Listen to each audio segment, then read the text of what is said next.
Hello everyone and welcome back to lesson 5 in the art of wedding photography. You are here with Caroline Callahan and the course is brought to you by the Shaw Academy. Just to give you a quick recap before we move forward, in lesson 4 we took a look at the ceremony shots, the bridal shots, and we did a lot of image analysis on how you can be approaching each different part, as well as looking at a lot of different ways to create variety within those shots. Well, today's lesson we're going to be looking at group shots. So we'll talk about how you might arrange the groups, but really importantly what shots you should be getting. I'm going to give you a few tips that should prevent you from running into the most common problems, and we will of course talk about some of the technical considerations that you will need to be aware of as well. And we will of course look at plenty of images to illustrate my points. So as usual, I just like to put this into context of the wedding day and talk about why we are learning about these shots. Well, I would say these photographs, they're hugely important to the couple and their families. It's actually quite a really important document of who was there with them on their day, and honestly for a lot of families it's one of the few occasions where they'll have the opportunity to have a professional photo taken of them. Now it can actually be extremely hard for some family groups to meet up, whereas a wedding actually brings people together. So very often this is one of the few occasions the entire family will be together for a family photograph, and then of course it'll be one of the few occasions where they'll all be dressed so elegantly as well. It's important to remember that a lot of people, they are going to notice you work, and they're going to experience your direction as a photographer directly. So you're not going to be able to tell who could be your next potential client. So you want everybody to see how polite, how funny and how efficient you are at doing this part of the day. And you want as many people as possible going back into the reception saying that photographer was great, really quick but very funny and polite. And yet again, learning about this can help you anticipate common problems and prevent them from even happening, which comes back to my main reason for the entire course. All this will help ensure your day runs smoothly, and I hope you guys will be rhyming that sentence off by the end of the course, because it certainly is my main aim for all of you. Okay, so for the family shots, this part of the day, it's probably the least popular for everybody that's involved. So from the couple to their families to even you, the photographer, sometimes. But I really don't think there's any need to dread this part of the day. Handled the right way, it can actually be a really fun time. And honestly, for you as a photographer, it is when you're going to have a lot of interaction with a lot of different people. So it's very important to be friendly and professional. So I'm going to give you a few tips just to make sure it all goes well. Number 1, get a list of who you are expected to photograph. Now that's something that we've actually talked about back in lesson 2 with all your pre-wedding organisation. So it's not new to you, but I really want you to remember this. Again, something we've talked about before is to have the couple designate somebody who's going to know all the people that are on your list, and someone that's going to be reliable at rounding them up for you because they do know them. And this is really important. You shouldn't be wasting your time searching for people that you don't know. Very importantly, I start big and I work down with the groups. Now I'm going to demonstrate this quite extensively with images pretty soon, so I will explain that more shortly. Be aware of all the little details, so people wearing sunglasses, ties messed up, if there's mobile phones or wallets in people's pockets, if hair is covering their faces. Just take a minute or two to scan over everyone and just check for these type of things. It's going to be really appreciated by everyone later on. And these are the type of things that can really bug people when they're looking at the photos later, so do try to avoid them. Don't forget to smile and be happy. Everybody's naturally inclined to smile back at someone who's smiling at them. So if you want people to look happy in your shots, very simple thing to do is smile at them and just generally just get involved in all the banter and all the fun, and do encourage it if it is happening. Don't be telling people to stop having fun. When you're setting up a big group of people who may never have had a professional photo taken of them, they won't know what to do. And sometimes trying to explain the intricate details of a pose, it can just become quite time consuming. So demonstrate instead. Again, you can have a lot of banter with them, but you can really exaggerate the pose and just have a bit of fun with it. But you'll find, number one, sometimes it's the best way to get them to do what you want. But number two, they're going to feel less self-conscious if they see you do it. Be loud and be clear. So, who do you want where? You want everybody looking at who? Everybody needs to know this. And this is going to be a very busy point of the day. So, you're probably going to be competing for attention with all of the aunts and all of the uncles. So, don't be quiet or meek. Now, this might be pushing a few of you out of your comfort zone, but at the end of the day, this is what you're here to do, and you have to get it right for the couple. Take multiple shots. You can't help if people are blinking in the shot. So the only thing that you can do is to take a few of the same setup. So then you're going to have at least one shot of people without them blinking.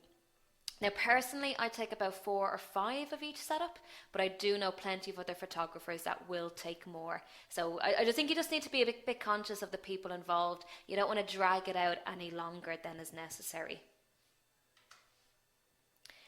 Lastly, do try to work quickly, but don't rush yourself. So just take the time that you need to get it right. At the end of the day, you have to produce results, but hopefully with experience, you should find this will get quicker. And at the end of the day, even if you're the most charming, funniest photographer in the world, people do want to get the formalities over and done with, and they want to start enjoying the reception.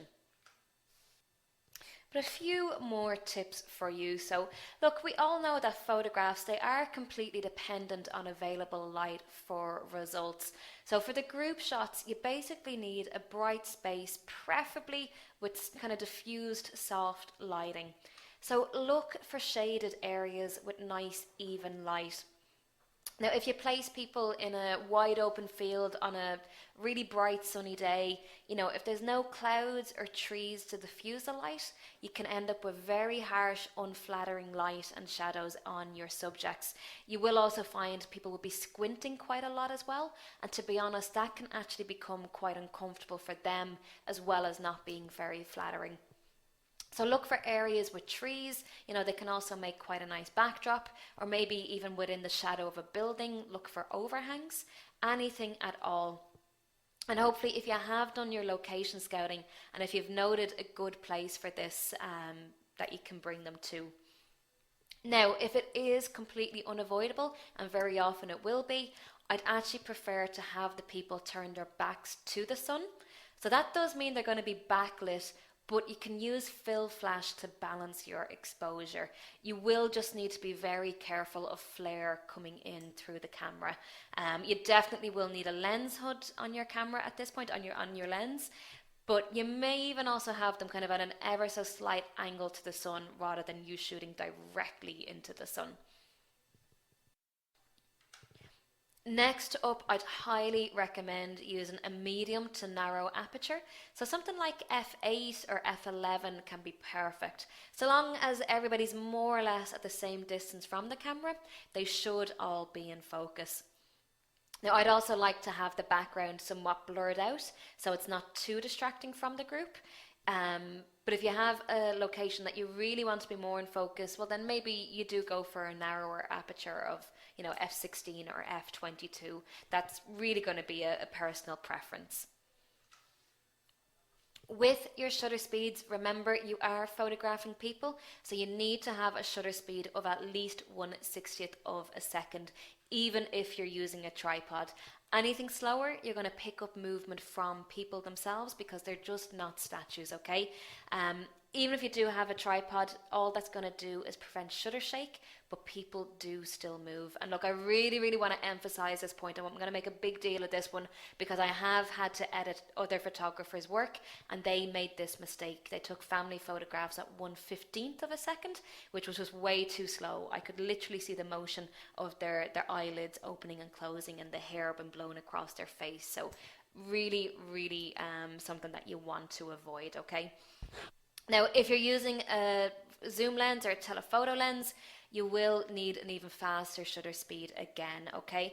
Keep in mind that general rule, match your shutter speed to your focal length as a minimum, okay? So if shooting with a 200mm lens, you would need to be shooting at 1/200th of a second at least. Probably 1/250th of a second would actually be a bit safer, okay? Just to avoid that shutter shake. Lastly, I would also say use as low an ISO as possible. You do want clarity in these images, so I don't think now is a time to be trying something arty or creative. And if you do use that high ISO, I do hope you understand you'll get a lot of noise in your images, and that can be a little bit unflattering for some people. Now, depending on your camera type, you should be able to get away with using an ISO up to 400, maybe even 800 without really noticing this.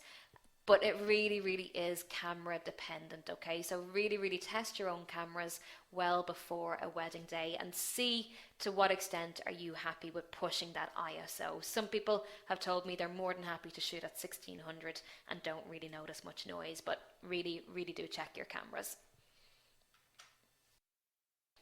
Before I do start showing you images, I want to just go over a few of the common problems that can happen with the group photos. And to be honest, with all of these, you do already have the answers. So I do want you to think for yourself, how would you resolve these common problems? Okay, well, first up, a really common problem is people not looking at the camera. Now think back to the tips that I have just given you. Can you think of what would prevent this? Being loud and being clear about what you want and what you need from them will help you resolve this problem. Next, people blinking. Another really, really common problem. So can you think, what would you do about this? For this, you will take multiple shots. So take at least 4 to 5 of each group setup. If you want to take more, by all means do that. But I think 4 to 5 is plenty. You do still want to be conscious of people's time there. Now, a lot of people will always ask, will I just do this on burst shots, as in just taking lots and lots of photographs. Have your camera set to take multiple shots for as long as you press down the shutter button. With this, what I would say to you, it's absolutely fine if you prefer to do it that way, but do be conscious if you're using flash photography. Your flash will not charge up again in time if you are just doing burst shots, okay? Your flash does need time to recharge before it can power out another shot. So to be honest, half the time I find if I do that, I'll actually just lose a lot of shots that they won't be lit properly. So I think actually sometimes taking your time and counting in can actually work really well. If people are really, really struggling with blinking, if it's a very sunny day, maybe tell them to actually close their eyes, and on the count of 3 they open their eyes, you take the shot, and again, if they need to squint or look away for a minute, they can do that as well. A lot of people find that very, very handy too. So counting in is another option here. Same thing for people squinting. Main thing to do certainly is to look for shaded areas with even light. That would be the first preference, and then it's just going to be nice and easy. But if needs be, if you need to tell them to close their eyes and count in the shot, that can help quite a bit as well. People that are entertaining kids, that's another really, really common problem. And what I mean by that, someone who's actually in the photograph but is trying to make the kids in the photographs laugh. And that's all well and good, and it's well intentioned. However, they're in the photograph as well, so the kid might actually be looking at you smiling, but then this adult next to them is making a really silly face or isn't looking at you. So I find with that, again, it's really coming down to just being loud and being clear. All you have to do is say to them, look, it's fantastic, I appreciate you trying to help, but do trust me, I've done this before, I'll get the kids' attention. I need all the adults to just look at me. The kids are actually doing fantastic. It's all the adults with silly faces. And, again, you can use it as an opportunity to have a bit of a joke with them and just kind of say, actually, you sticking out your tongue at the kids is a little bit unflattering for you, and, whatever, just kind of have a bit of fun with them. But again, essentially, it comes down to good communication, being clear with what you need from the people. And there's another few more for you. So another really common problem is uneven lighting. So again, I think this should be a pretty basic one that you should be getting right. Basically, look for shaded areas. And if the light does change halfway through your shoot, you may have to make a decision. Do you move? If you're kind of in an open enough space, but it's been cloudy all day, you might have set up in one spot and then suddenly the sun comes out from behind the clouds and all of a sudden you've got really harsh lighting and it's really making people squint. You know, if you have the time, do you decide to go to a different area? You will absolutely need to gauge this. Maybe you just turn them around so the sun is on their back and you use fill flash to balance the exposure. Definitely something you'll need to make a call on at some points, I'm sure. And what do you do if people are getting impatient? Again, another really, really common problem. Well, what I would say to you is they shouldn't be getting impatient because hopefully, ideally, you are working relatively quickly, okay? Now, look, absolutely do not rush yourself. Like I say, it is your job to get these right. As you're doing this more and more, you will find you will get quicker, okay? That just comes with experience. So have a bit of patience with yourself.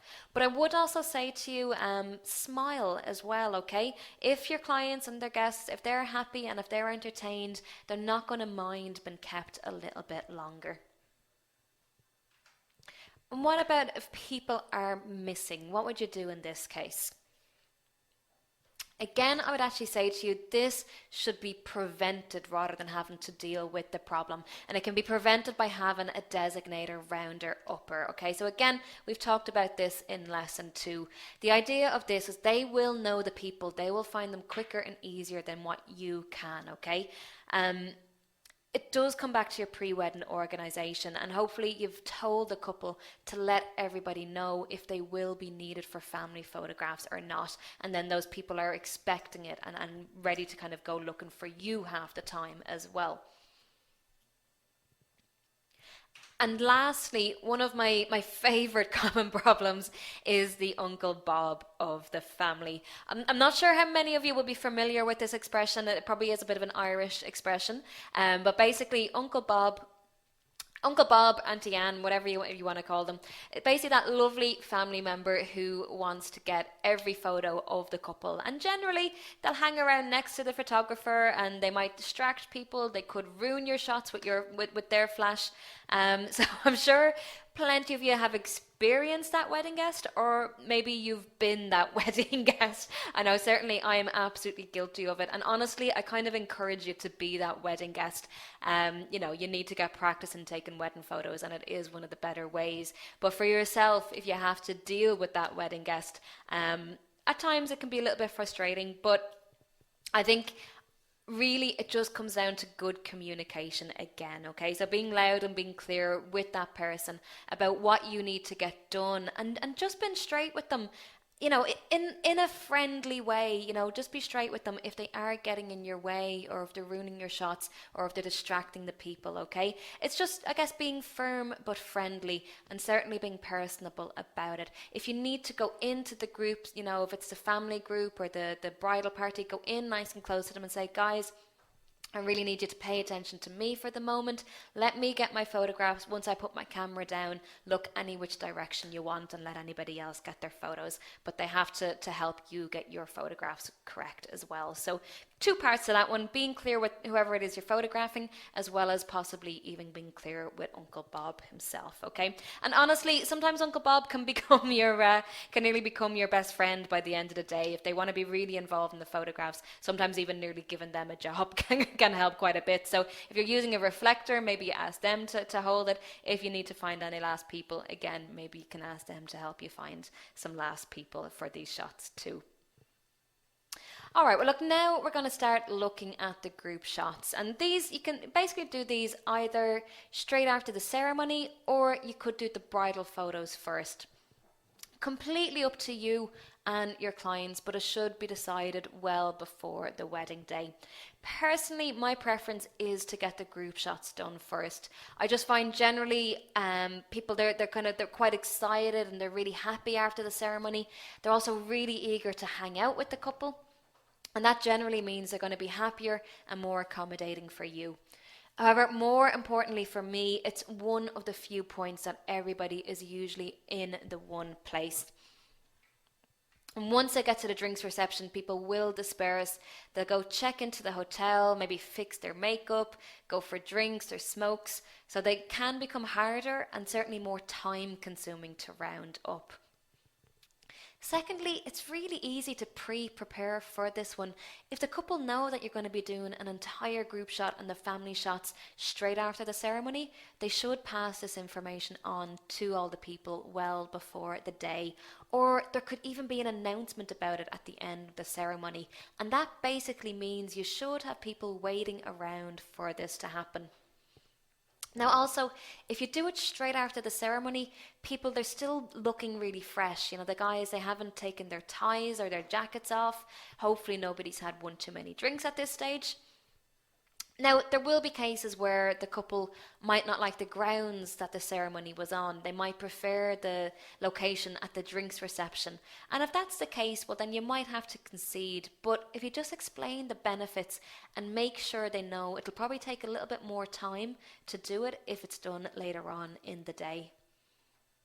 Now, if the weather is bad, of course, there's not really much you can do unless, as discussed in lesson 2, you found a nice sheltered alternative nearby that you can bring everybody to. Now, in saying all of that, whether or not you're doing this straight after the ceremony or later in the day, you do have to think about how are you going to arrange everybody and what can you do to make sure that you get everybody in the shot. Now, at this particular shot, I'm sure plenty of you are guessing what type of lens this was taken with. It was taken with a very, very wide lens. It's actually a fisheye lens, so that'd be about an 8mm or maybe a 10mm lens. And it can be a great way to make sure that you do get everybody in the frame, especially if you do have a really tight space to work with. But it is causing a very obvious distortion and it's creating a very definite type of look. Now, if your couple have seen an example of this and they like it, well then that's absolutely great, but it's a very particular style and not everybody will like it. I've found it to be a very, very, 50-50 reaction to this, whether people like it or not. So do try and show an example if this is your plan. Now, with a big group like this, you have to think about your aperture. So, an f8 might not be enough for a group shot this deep, okay? We can see there's probably about at least 10 lines of people going back there, so quite a big group in this case. So you might need to go with an even narrower aperture, so you might find that you're using f16 or maybe f22 because this group are particularly spread out. Here's a different, more traditional group setup. Now the group, it's not as big, but you can still see the photographer has thought about how he's going to arrange everybody in the shot. Now, if you can get the use of steps or stairs is always a great one. It means everybody's going to be at different heights. They're going to be nicely spread out, so we can clearly see everybody. But if there is no stairs, well then you're probably going to need to get up higher. So look out for walls that you're happy to stand on, or if there's a first level window or balcony that you can take the shot from. Anything that gets you up higher, enabling you to see everybody. And if there's nowhere that you can get up higher, then think about bringing a step ladder along with you. And again, if you have done a proper location scout, you will know if you need this or not. Another important tip is to think about how you arrange the group. Now, you obviously want the couple to be in the front, and I highly recommend ensuring the immediate family and the bridal party are to the front as well, followed by the aunts and the uncles, and then the friends can go behind all of these. Now, this example is quite formal, but don't be afraid to get everybody a bit silly after doing a more formal one, okay? Now, I say that simply because when people start waving their arms or jumping around, you might not see everybody's faces. So cover yourself and get that safe, more formal shot. And then move on and get something a bit more fun as well. You can even ask the couple to kiss. You'll find most guests, they will start cheering at this stage anyway, but if they don't, do encourage them. And it gives you a bit more of a fun image that the bride and the groom, they are, probably a bit more likely to get something like this. Now you can see this is obviously taken from a higher vantage point. So this has been taken out of a first floor window. So the photographer does have this higher vantage point. Now ideally I would say to you there is quite a lot of distractions going on. I think it'd be pretty easy to crop in so we're not seeing this guy removing all the chairs. But you do want to leave yourself, I guess, a bit of space because you don't know what format or what size the couple might choose this image on. So give yourself a bit of space that you can crop into, but certainly this isn't adding anything to the image, so I would be tempted to crop that out later on. Once we're done with the entire group shot, I then move on to the family shots. And by far the biggest tip I can give you is to start with the biggest group and then work down. I just think it's so much easier for yourself to start when everybody's there, and then you send people away once you are done with them. You're just much less likely to leave anybody out or to forget a group if you do it this way. So I just think, again, it's about establishing a routine for yourself early on and just keep that routine or habit. Now, as discussed, you really should have a list of what family shots you need to get, and I'll try and get the names of everyone I need in these shots. But I'm always going to get the names of someone else who'll help me round them up. And then basically about 20 minutes before I need to start, I'll get that designated person or the people, and I'll give them the list of the names and tell them to find them, and then tell them they're needed for photos at, say, 3 p.m. I'll always give them a specific time. I think there's no point saying, oh, in 10 minutes, because then you just find everybody turns up in dribs and drabs for the next 20 minutes. An exact time is much, much better. Now, in terms of how you should be setting up the images, I like to create balance. So I'll generally start with the couple in the center. From here, you will need to make a few choices. Normally, I'd have the parents either side of them. So I'd have the parents either side of the bride or the groom, and then the siblings next to them. In-laws, if possible, will go on the outer edge. But there will be a few things you'll need to consider. In this case, obviously the photographer was happy to arrange everybody in a line, but we can see everybody's at different heights. So do just be aware of the visual form that this can create. If you can create balance, I think, again, that is something you should be aiming for, like you would in any photograph. So you can see in this one, I'm not a big fan of the dips created by the different heights here. I presume, this has kind of happened basically because of this woman who I presume is the mum. I would have either put her next to the groom and maybe then had the taller gentleman next, or have him stay where he was. Now, not splitting up a couple, so I do understand why the photographer kept them this way. And that's definitely something that you're going to have to decide what is more important to you. Do you want that real consistency in the heights, or do you prefer to have the couples next to each other? But if we do look at the other side, the group to the side of the bride, we can see they are all nice and level. So just visually, it's more pleasing. Now, secondly, something that bothers me much more so is how those people are standing as well. So again, the group to the side of the groom. The bride and groom, they're standing in that classic V pose. And from here on in, the people next to the bride, again, all nicely arranged. So they're turned ever so slightly into the bride. They're all facing the same way, just ever so slightly turned sideways. But in comparison, the group to the side of the groom, they're all directly facing the camera. And that really just ruins the form for me. It's basically, again, come out of the older couple wanting to wrap their arms around each other, which is absolutely perfectly understandable. I do get it. But for me, they're just creating a disjointed group, and they're kind of becoming their own separate group from the main group. So it's just not kind of looking as consistent as I would like. Personally, I'm not a big fan of that, because I do try to get a bit more consistency and balance in my photographs and in the group setups. It's not the worst thing in the world, but if you want your photographs to stand out as professionally arranged, if you're not given direction, well, then anybody could do a setup like this, okay? And I really think it looks like kind of half the group were set up, and then I don't know what happened. Did the photographer just not have energy to give further direction to the older couple? Maybe they were particularly stubborn, who knows? But look, it certainly does create quite a disjointed group, and they look a little bit separate from all of the rest, so I definitely try and rectify that one.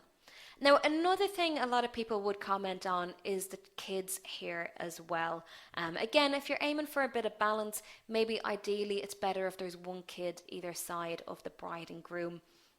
Now, ideally, I would absolutely agree with that. But again, kids can just be a little bit more temperamental, I guess. So, look, if they're standing there, they're happy, I'd leave them for a few shots. If I'm pretty happy I have some safe shots in the bag, well, then maybe I'll try and change them around and get a setup that I prefer. But, if they've been very clingy, sometimes it's easier to just let kids be happy and get it done all nice and quick for them. Definitely down to your own judgment on the day. Now, you may decide, do you want to have something like this, a few people sitting down? Usually it can create quite a formal feel, but in this case, I think the expressions are that they are really happy and everybody's quite relaxed. So it doesn't feel as formal as a lot of shots I've seen with people sitting down. And there is, overall, I think there's quite a nice form to the group. Everybody is essentially turning into the centre, which just gives a nice feeling of togetherness. Now, there's one really obvious problem with this that I want you to take a bit of a moment and scan over and think about what you think could be improved with this. I know certainly a lot of people have picked out a few different things, like a lot of people have commented on maybe the crop on this man's arm. Again, I'd say it's absolutely not ideal. If you can kind of try and create balance either side of the group, it's just going to create that bit more consistency in your images. Again, the tilt might be a little bit off-putting for quite a lot of people, but really my main problem with this shot is this guy over here, just looking into the center of the group.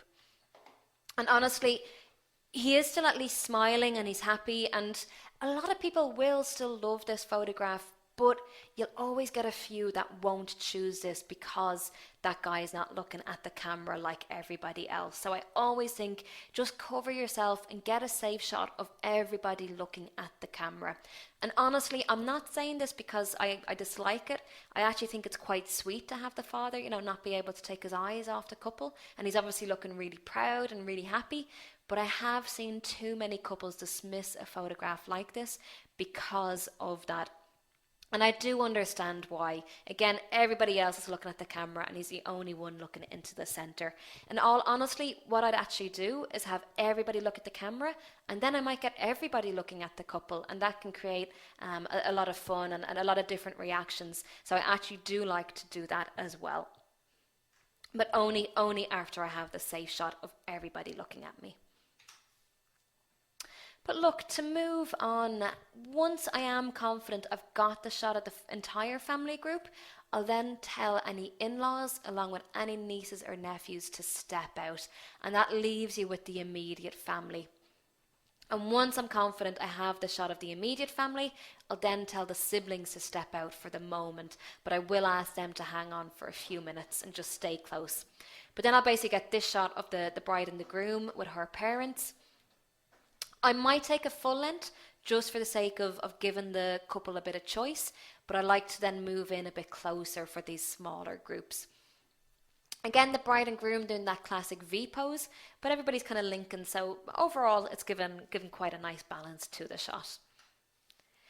Then I'll get the groom to step out and I'll get the bride with just her parents. And if you do have the time, there's actually quite a lot of variations you can do on this. I might go as far as getting the bride with just her mum and then another of the bride with just her dad.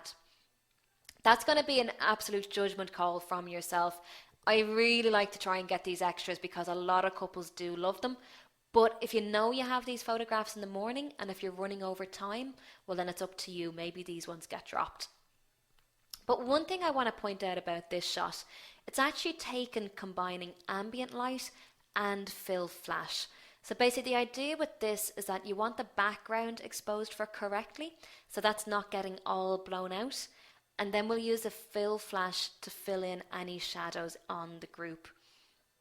And you can see it's much more flattering than if there was no flash, they'd basically have big shadows under their eyes. And that will happen if you're bringing people to a shaded area. You will find you'll have to use this quite often. Otherwise, your background could be completely blown out and overexposed because obviously the people are your main priority. So you do want to get these guys right above everything else. Now, in this particular case, it is off camera flash. So the flash isn't actually on the camera itself, it's just to the right hand side of the photographer. And it's creating this directional light while it's still filling in the shadows under the eyes. We can see it's given a nice kind of shadow to the side of people's faces, okay? And again, don't be feeling like you have to fill in every single shadow. Shadows can actually be incredibly flattering if they're in the right place. They're actually sculpting the shape of the face, and they can emphasize the likes of cheekbones and jaw lines. So do remember, shadows are not always unflattering. But look, once I know I have those safe shots, this is the type of shot I do like to encourage as well. So, just tell them to look at each other, and very often you'll just get these more relaxed or natural expressions. So I might just try say something that will have them laughing. Even just telling them to look at each other, people can get a bit weird and a bit awkward, and it just creates an awful lot of giggles. So, whatever it is that helps give it that less formal feel. I caught a bride out, well, quite regularly I will do this. I had her posing with her brother and sister, and I was like, all right, so now you look at your favourite. And she kind of made a bit of a funny face and then looked at her brother, and it just created so much laughter between all three of them. And I was kind of joking, saying, wow, can't believe you fell for that. And it just created a lot of fun that helped me get a lot of natural expressions. So anything like that can really, really help. Now, once I am done with the bride's parents, I will tell them so very clearly, okay? Now, more often than not, they'll probably still want to hang around anyway, but that's their choice.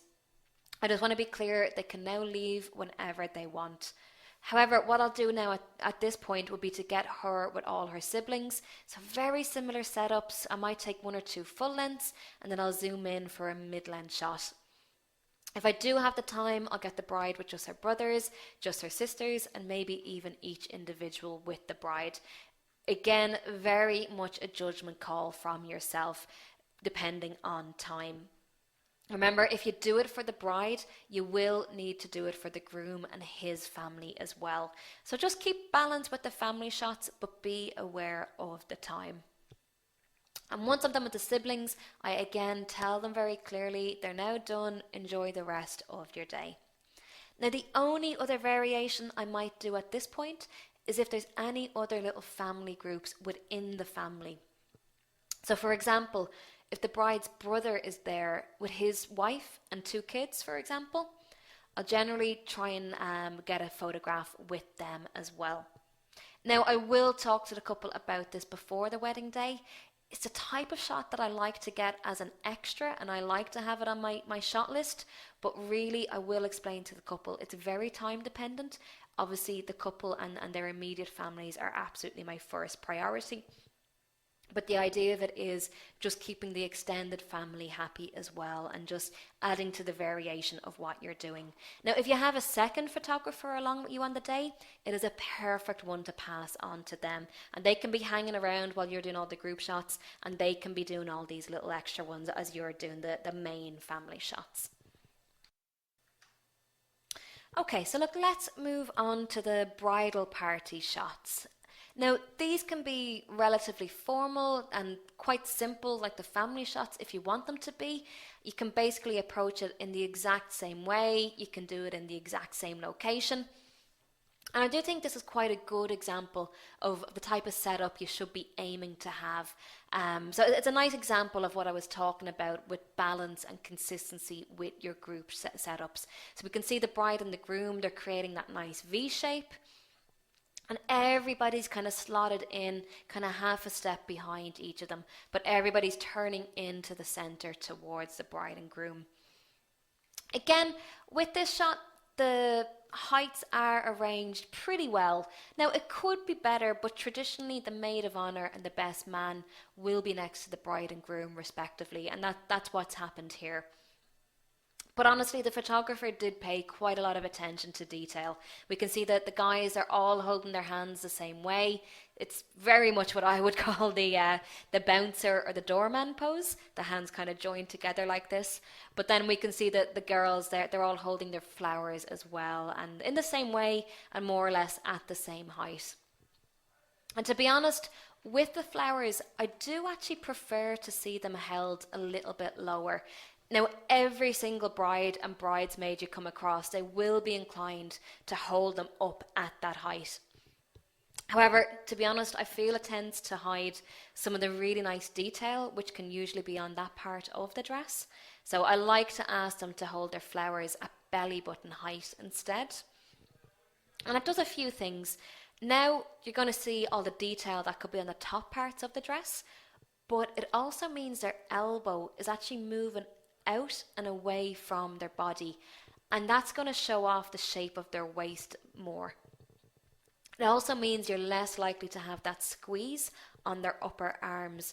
And very often, a lot of women, they can have this kind of really weird kind of paranoia about their upper arms. And if they're wearing sleeveless dresses, all that kind of flesh can become really apparent. And if they're squeezing their arms against their body, it can actually make their arms kind of spread and look bigger than they actually are. And you obviously don't want to be doing that. You don't want to be creating any paranoias. You certainly want to be capturing them at their best. But look, as I said, it's obviously quite a formal, simple setup. You may decide, look, for my bridal party photographs, I actually want to create a bit more variation in the group shots. And so I'm going to show you a few different examples on how you can do that. And really, with the bridal party, it is a great time to get this variation and to get a few more creative setups. You know, generally the bridal party, they're kind of obliged to be a bit more agreeable and to be a bit more patient. It's very much part of their job for the day to be involved in these photographs. So you can kind of take advantage a little bit more and spend a bit more time getting a few different setups. Now this is a lovely setup. Again, it's using steps to create different heights. It's got a very, very different feel to it than the previous image. Now, it's not so formal as the last image, and we can certainly see by the expressions from everybody. It's a very relaxed feeling to it. You know, again, we can see the groom's party, they don't have their jackets on. They've gone for that more informal look with just their waistcoats. So it is nice if you can notice something like that and pick up on that informality and reflect it in the setups and the poses that you're doing. Now technically we can see there's a bit of a drop off in sharpness. Like obviously the bride and groom to the front are in focus, and then very quickly we can see it starts to get softer and softer as we go back. And that's basically because this image was taken at f3.5 but with a 70mm lens. Now if you want the entire group to be in focus, it's obviously not going to be enough. It might have been fine if they were all lined up and at the same distance from the camera, but in this case the group, they're obviously moving further away from you. So if you want them all to be in focus, you'd probably have to use at least f8, maybe even f11 in this case. Now, to be honest, in this case, I still quite like this image. I do still think it works. You know, if you might want to mix it up a little bit every so often, and if you want the main focus to be on the bride and groom, well then it's perfect. And certainly if you know you already have a safe shot of the group, well then I might still experiment with something like this. Now my approach is going to be the same in terms of starting with everybody and then breaking the groups down. So I'll do a setup with the brides and the bridesmaids, and then I'll do a setup with the groom and the groomsmen. Again, it's a nice example of a different setup here. It's just, it's quite fun to it, and again, it's keeping with that informality. And these guys in particular, they are a bit younger, so they might be up for something a bit more like this. And this is something that's very, very important. You need to be feeding off the energy of the group. You know, if they are more, you know, they're very formal people, reflect that in your shots. You know, if it's a black tie wedding, maybe they want something looking a bit sleeker and something a bit more formal. However, you know, if they're not, again, you need to reflect this. And we can see with these guys, they've gone for quite a casual look. So again, just it's about getting to know who the couple are and having a good idea of what they are looking for. But just play around with different setups and different poses. And then I'll start looking at the individuals with the bride or with the groom respectively. And again, these can be quite nice and simple. I don't think you need to be getting overly creative with different setups for each of these. Now, this particular shot was taken with an aperture of f2.8 and with a 190mm lens. And that basically, we can see the background is all knocked out of focus, but the two girls are still sharp. And that's because they are standing next to each other, so they're basically the same distance from the camera. So remember, with your depth of field, distance does play a big role in this as well. Now, something I also want to point out about this photograph is just look at how the girls are holding their flowers. So can you see how low they're holding them? They're kind of pretty much belly button height. And can you see that nice gap that's between their arms and the body? It's a lot more flattering than if they're, if these flowers were held up higher, that elbow comes in close to the body, and again, it can kind of squish the arms, and again, it's hiding the shape of the waist. So this is much, much more flattering. Now I'm going to keep going and just show you a few more selections of different shots and different setups. In this particular one, obviously the groom, he's still the priority, so he's up front, but all his groomsmen, they're lined up in this V shape behind him. And that works great for a big group like this. It's nearly kind of adding a bit of drama. And I think the use of a wide angle lens, it's actually kind of exaggerating the size of the group as well. Now, the one thing I would say, they're holding their hands a little bit inconsistently. So again, we can see we've got a few of the guys to one side, they're holding their hands like bouncers. And then on the other side, a few of them have their hands in their pockets. I would be trying to keep that a little bit more consistent, but they can't see what everybody else is doing. So this is up to you to decide what you prefer or what you think looks best, and let them all know. Again, if you need to demonstrate, they'll all do it pretty quickly and easily, whatever way you want them to do it. And another example, as with the bridal photos with just a couple, it can be really nice to create some movement with the bridal party as well. And again, this is an absolute classic at this stage, the whole bridal party walking towards the camera. Now, I've seen plenty of photographers or different groups go really all out with this one. So the group might just do a little jump or maybe a full-on catwalk strut towards you. And it can be a nice way to get the group to loosen up if they are a bit stiff and awkward. But remember, they are feeding off your energy, so you could nearly show them what to do. But again, in this case, you can really exaggerate it and nearly just let them kind of have a bit of a laugh at you first.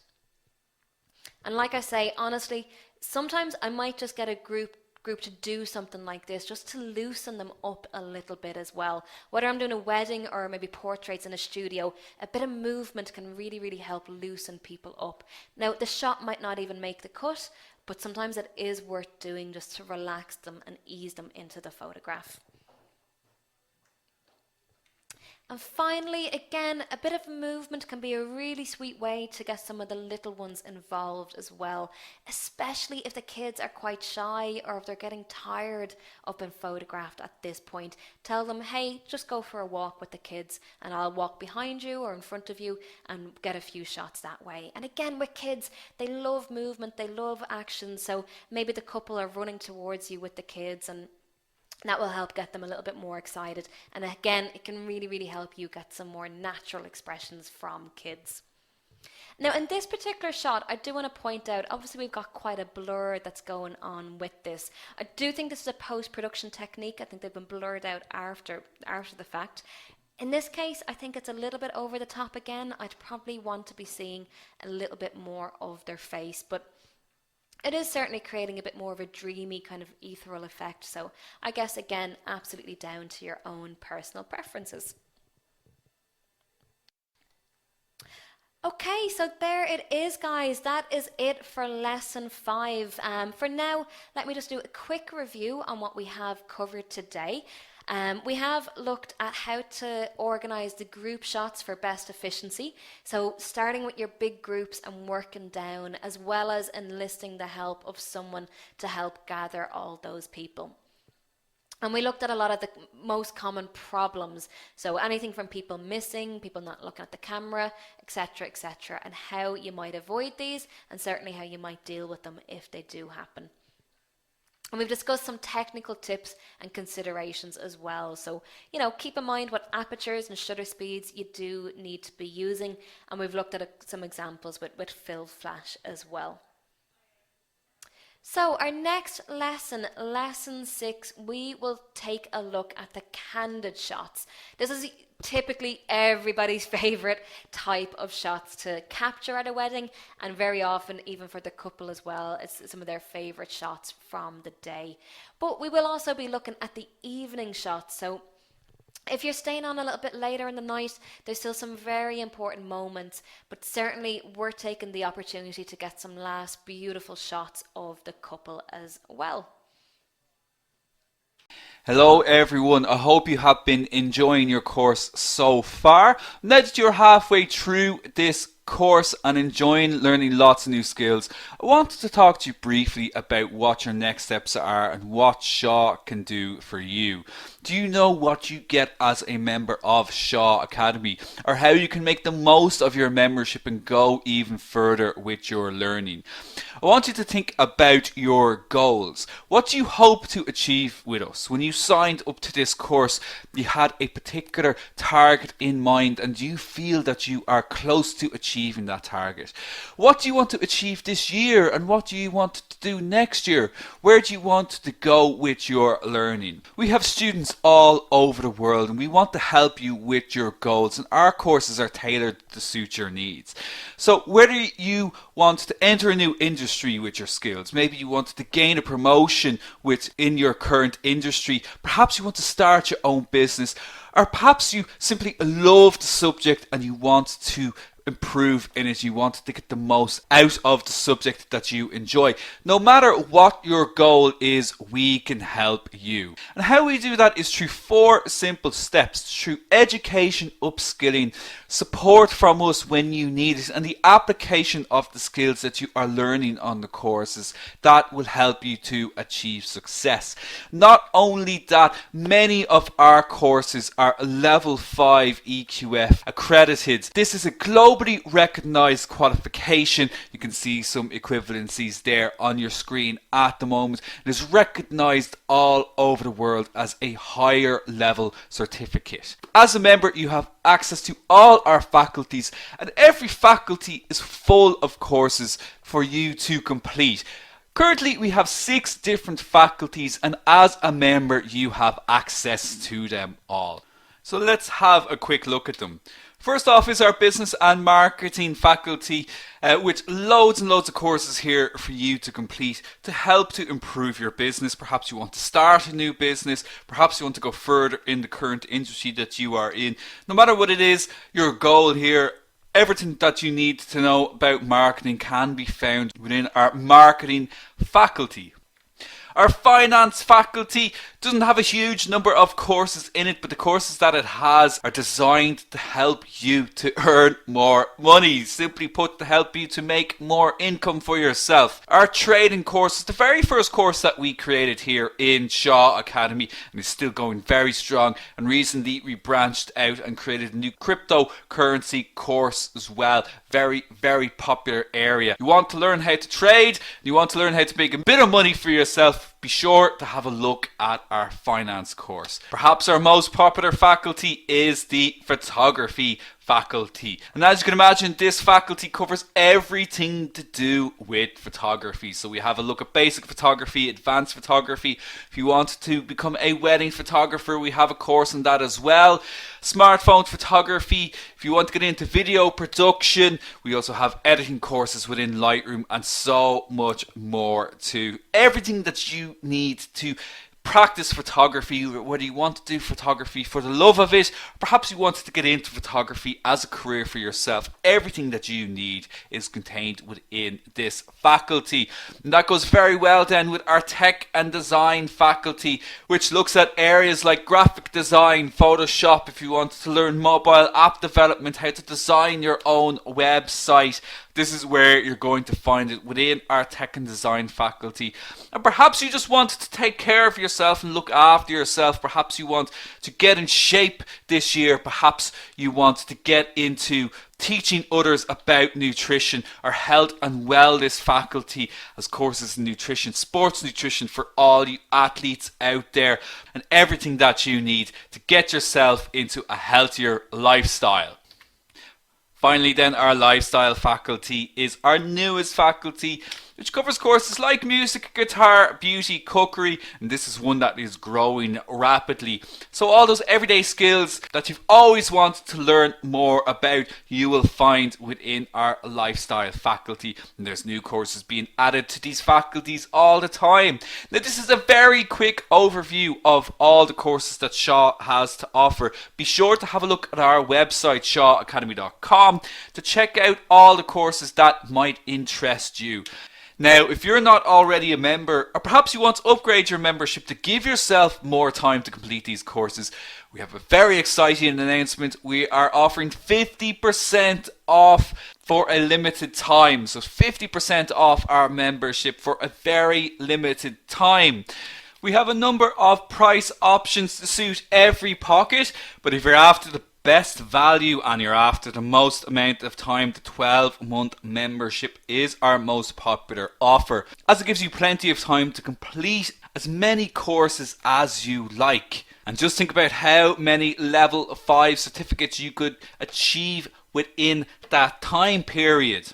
Now we do display the price here in euro, but there is over 30 currencies available. So if you're from the US, if you're from South Africa, if you're from India, if you're from Australia or New Zealand or Canada or somewhere in Europe, check the link in your login area to see the price in your own currency. You can also check out the emails as well. We'll send you some emails with some information about the offer too.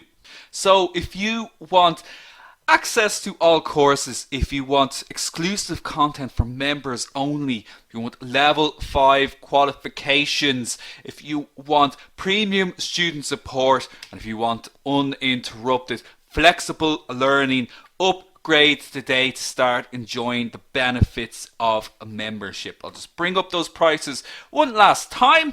So if you have any questions about this at all, please reach out to us at support.shawacademy.com for more information. Be sure to check your emails and check your student login area as well. You'll find plenty of information about this offer. You'll also see the countdown timer. Unfortunately, this offer is only available for a limited time. So thank you so much for allowing me to bring this exciting announcement to you. And I hope to see you very soon on another course here in Shaw Academy. Bye for now.